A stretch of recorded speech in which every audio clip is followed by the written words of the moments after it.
மாசம் நான் இங்க எனக்கு இப்போ நான் மார்ச் மாசம் கமிஷன் ஆஃபீஸ் வரும்போது வி லாஸ்ட் ஆர் பேபி. எனக்கு கல்யாணம் இப்பதான் சார் ஆயிருக்கு. We lost first baby. இது மத்தவங்களுக்கு வேணா கேள்வி போடலாம் இருந்துட்டு போயிடலாம் சார்.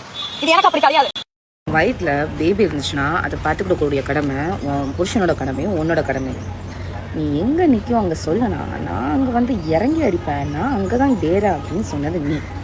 போய் கத்துனது நீ உன்னையவே கவனிச்சுக்கிடாம ரீல்ஸ் அவ்வளோ போட்ட. உனக்கு தெரியாதா என்ன கான்ட்ரவர்சிஸ் எப்படி வரும், எப்படி வந்து அட்டாக் பண்ணுவாங்க.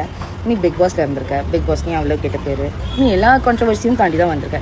இப்போ திடீர்னு வெளியே வந்து என் கேஸ் எடுக்க மாட்டேக்காங்க, ஐ லாஸ்ட் மை பேபி இப்படிலாம் வந்து பேசிகிட்டு இருந்தா இதையும் யார் நம்புவா? சோஷியல் நெட்ஒர்க்கில் வந்து இறங்கிட்டு நான் டிவிக்கு எதிராக பேசுறதுனால என்னை அட்டாக் பண்ணாங்க, அதனால ஐ லாஸ்ட் மை பேபி. நான் டிவிக்கே சப்போர்ட்டர் இல்லை தான், but you crossed all your limits I feel sometimes.